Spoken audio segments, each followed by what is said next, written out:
Friends, എല്ലാവർക്കും ഉമ്മി അന്മിയിലെ പുതിയൊരു വീഡിയോയിലേക്ക് സ്വാഗതം. ഇന്ന് ഞാൻ വന്നിരിക്കുന്നത് നമ്മൾ വീട്ടമ്മമാർക്കൊക്കെ യൂസ്ഫുൾ ആകുന്ന നല്ല നല്ല ടിപ്സുകളുമായിട്ടാണ്. ഈ വീഡിയോ നമുക്ക് എല്ലാവർക്കും വളരെയധികം യൂസ്ഫുൾ ആകും എന്ന് ഞാൻ വിചാരിക്കുന്നു. അപ്പോൾ വീഡിയോ സ്കിപ്പ് ചെയ്യാതെ എല്ലാവരും ഫുള്ളായിട്ടൊന്ന് വാച്ച് ചെയ്യണേ. നാരങ്ങയും കംഫർട്ടും ബേക്കിംഗ് സോഡയും ഉപയോഗിച്ചുള്ള ഒരു ടിപ്പാണ് ആദ്യത്തേത്. നമ്മൾ അപ്പത്തിനൊക്കെ യൂസ് ചെയ്യുന്ന ബേക്കിംഗ് സോഡയും കംഫർട്ട്, എനിക്കിവിടെ സ്റ്റിഫ് ആൻഡ് ഷൈൻ ആണുള്ളത്, അത് ഞാൻ യൂസ് ചെയ്യുന്നത്. പിന്നെ നാരങ്ങയും. ആദ്യം തന്നെ ഒരു പാത്രത്തിലേക്ക് ഒരു സ്പൂണ് കംഫർട്ട് ഒഴിച്ചു കൊടുക്കുന്നുണ്ട്. പിന്നെ ഒരു സ്പൂൺ തന്നെ ബേക്കിംഗ് സോഡയും ഇട്ട് കൊടുക്കുന്നുണ്ട്. പിന്നെ നമ്മൾ നാരങ്ങ പിഴിഞ്ഞതും, ഞാനിപ്പോൾ ഒരു നാരങ്ങ പിഴിഞ്ഞപ്പോൾ എനിക്കതൊരു 2 സ്പൂൺ കിട്ടിയായിരുന്നു. അപ്പോൾ ഞാൻ ആ നാരങ്ങ പിഴിഞ്ഞതും നാരങ്ങയുടെ നീരും ഞാൻ ചേർത്ത് കൊടുക്കുന്നുണ്ട്. എന്നിട്ട് ഒരു 1/2 ഗ്ലാസ് വെള്ളം ഒഴിച്ചു കൊടുക്കാം. നന്നായിട്ടൊന്ന് മിക്സ് ചെയ്യാം. നമ്മൾ ഈ നാരങ്ങയുടെ കുരുവൊക്കെ ഉണ്ടെങ്കിൽ നമുക്ക് അതൊന്ന് എടുത്ത് കളയാം. പിന്നെ ഞാൻ ഇവിടെ ഒരു സ്പ്രേ ബോട്ടിൽ എടുത്തിട്ടുണ്ട്. ഇത് എനിക്ക് സാനിറ്റൈസറിൻ്റെ ഒക്കെ ഒരു സ്പ്രേ ബോട്ടിലാണ്. അപ്പോൾ ആ പാത്രത്തിൽ തന്നെ ഒഴിച്ചിട്ടുണ്ടെങ്കിൽ പുറത്തേക്കൊക്കെ ചാടിപ്പോകുന്നത് കൊണ്ട് ഞാനൊരു വേറൊരു കപ്പിലേക്ക് ഈ സൊല്യൂഷൻ ഒഴിച്ചിട്ട് ഈ ബോട്ടിലേക്ക് ഒഴിച്ചു കൊടുക്കുകയാണ്.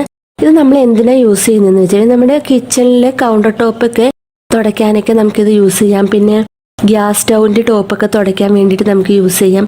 നല്ലൊരു സ്മെല്ലുണ്ടാവും. ബേക്കിംഗ് സോഡ ഇട്ടിട്ടുള്ളത് കൊണ്ട് തന്നെ പ്രാണികളുടെയൊക്കെ ശല്യമൊക്കെ ഉണ്ടാവുകയില്ല. നമ്മുടെ ഉറുമ്പുകളൊക്കെ, ചെറിയ ചെറിയ ഉറുമ്പുകളൊക്കെ ഉണ്ടെങ്കിൽ അതൊക്കെ പോയി കിട്ടും. പിന്നെ നമ്മുടെ ഡൈനിങ് ടേബിളും തുടയ്ക്കാൻ വേണ്ടിയിട്ട് നമുക്കിത് യൂസ് ചെയ്യാം. നല്ലൊരു സ്മെല്ലുണ്ടാവും ഇതിന് വേണ്ടിയിട്ട്.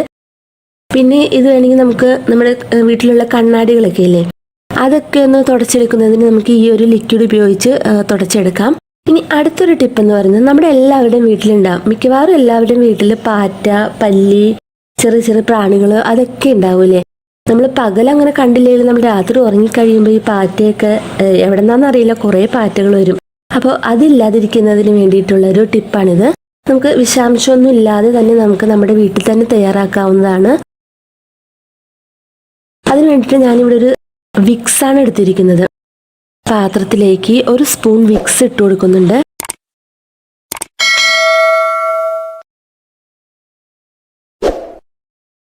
പിന്നെ ഒരു സ്പൂൺ തന്നെ ബേക്കിംഗ് സോഡയും ചേർത്ത് കൊടുക്കുന്നുണ്ട്. അതുപോലെ തന്നെ നാരങ്ങയുടെ നീരും ചേർത്ത് കൊടുക്കുന്നുണ്ട്.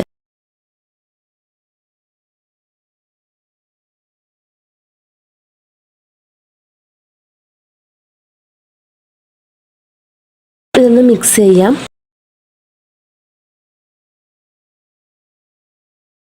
വിക്സ് പെട്ടെന്ന് അലിഞ്ഞു കിട്ടുന്നതിന് വേണ്ടിയിട്ട് ഞാൻ ഇതിലേക്ക് കുറച്ച് ചൂടുവെള്ളം ഒഴിച്ചു കൊടുക്കുന്നുണ്ട്. തിളച്ച വെള്ളമാണ് ഒഴിച്ചു കൊടുക്കുന്നത്. അപ്പോൾ പെട്ടെന്ന് തന്നെ നമുക്ക് വിക്സ് ഒക്കെ ഇതിലേക്ക് മെൽറ്റായി കിട്ടും.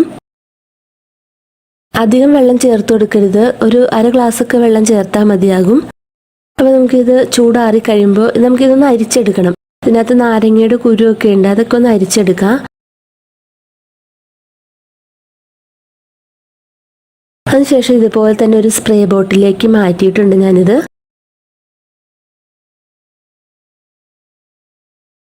വിക്സൊക്കെ പെട്ടെന്ന് അലിഞ്ഞു കിട്ടിയിട്ടുണ്ട്. ഇനി നമുക്ക് എവിടേക്കാണ് പാറ്റശല്യം കൂടുതലുള്ളത് അവിടേക്ക് നമുക്കിതൊന്ന് അടിച്ചു കൊടുക്കാം. ഞാനിപ്പോൾ ഇവിടെ ഫ്രിഡ്ജിൻ്റെ ബാക്ക് സൈഡിൽ, സിങ്കിൻ്റെ അടിയിൽ, പിന്നെ ഓവൻ്റെ സൈഡിലൊക്കെ നമുക്കിതൊന്ന് അടിച്ചു കൊടുക്കാം. ഗ്യാസൊക്കെ വെച്ചിരിക്കുന്ന അവിടെയൊക്കെ നമുക്കിതൊന്ന് അടിച്ചു കൊടുക്കാം.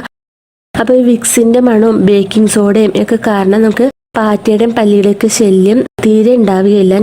നമുക്കിതൊരു ഒരാഴ്ചയൊക്കെ കണ്ടിന്യൂസ് ആയിട്ട് അടിച്ചു കൊടുക്കുകയാണെങ്കിൽ നമ്മുടെ വീട്ടിൽ പാറ്റ, പല്ലി, ഉറുമ്പുകൾ അതിൻ്റെയൊക്കെ ശല്യം തീർച്ചയായിട്ടും ഉണ്ടാവുകയില്ല. ഞാനിത് ചെയ്ത് നോക്കിയിട്ട് എനിക്ക് നല്ല റിസൾട്ട് കിട്ടിയിട്ടുണ്ട്.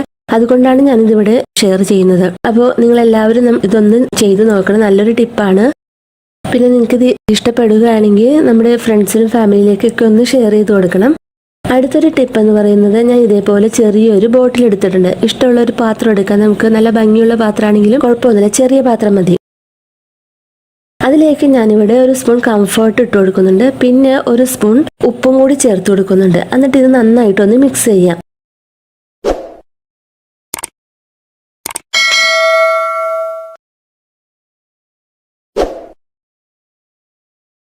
നമുക്കൊരു റൂം ഫ്രഷ്നറായിട്ട് യൂസ് ചെയ്യാം.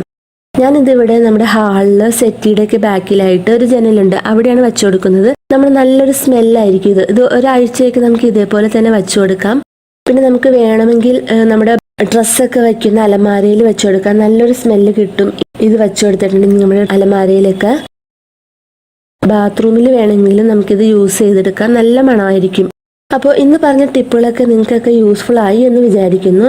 നിങ്ങൾക്ക് യൂസ്ഫുൾ ആയി എങ്കിൽ നമ്മുടെ ഫാമിലിയിലേക്കും ഫ്രണ്ട്സിനും എല്ലാവർക്കും ഒന്ന് ഷെയർ ചെയ്ത് കൊടുക്കണം. നിങ്ങൾ തീർച്ചയായിട്ടും ഇതൊന്ന് ട്രൈ ചെയ്ത് നോക്കണം. അപ്പോൾ അടുത്തൊരു വീഡിയോ ആയിട്ട് വരുന്നതായിരിക്കും. എല്ലാവർക്കും ബൈ. Thank you.